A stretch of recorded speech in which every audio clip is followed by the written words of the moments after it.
السلام علیکم ورحمۃ اللہ وبرکاتہ۔ نحمدہ ونصلی علی رسولہ الکریم، اما بعد۔ محترم بزرگوں، عزیز دوستوں، پردہ نشین میری ماں اور بہنوں، ہمارے یوٹیوب چینل ضیاء القرآن میں آپ لوگوں کا استقبال ہے۔ آج ہم ایک ایسے موضوع پر غور کرنے والے ہیں، وہ ہے انسان کی فضیلت۔ اللہ تبارک و تعالی سورہ نمبر 3 میں قسم کھا کر فرماتا ہے، اعوذ باللہ من الشیطان الرجیم، بسم اللہ الرحمن الرحیم، والتین والزیتون وطور سینین وهذا البلد الامین، لقد خلقنا الانسان فی احسن تقویم۔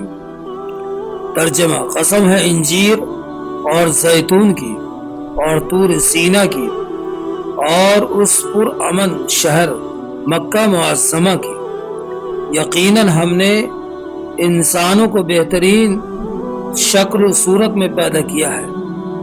ہم انسانوں کے لیے بے حد مسرت کی بات ہے، لیکن ساتھ ہی ہم لوگوں کو فکر مند ہونا چاہیے کہ ہم لوگوں کی زندگی اللہ کے حکم اور نبی پاک صلی اللہ علیہ وسلم کے طریقے کے مطابق ہونا چاہیے، کہ ہم لوگ کسی بھی کام میں مصروف ہوں، اگرچہ اپنے دکان میں یا اپنے کاروبار میں ہوں، اور جب نماز کا وقت آ جائے تو اپنے کاروبار کو چھوڑ کر اللہ رب العزت کے حکموں کو پورا کرے۔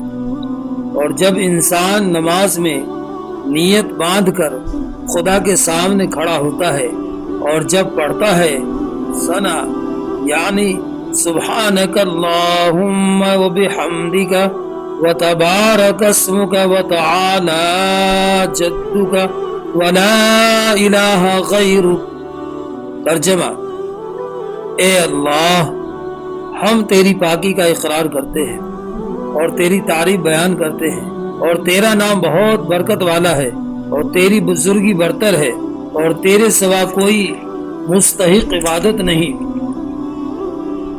ٹھیک اسی طرح اپنی پوری زندگی میں اللہ رب العزت کے احکام اور نبی پاک صلی اللہ علیہ وسلم کی فرما برداری میں گزار دیتا ہے تو اللہ رب العزت اس کی دنیا اور آخرت کو بہتر بناتا ہے۔ وآخر دعوانا ان الحمد للہ رب العالمین۔ اور آپ کا بہت بہت شکریہ کہ آپ نے ہمارا ویڈیو آخر تک دیکھا، اور اگر آپ کو ہمارا ویڈیو پسند آیا ہو تو اسے لائک کریں اور اپنے دوستوں میں شیئر کریں، اور ہمارا چینل سبسکرائب کریں۔ اللہ حافظ۔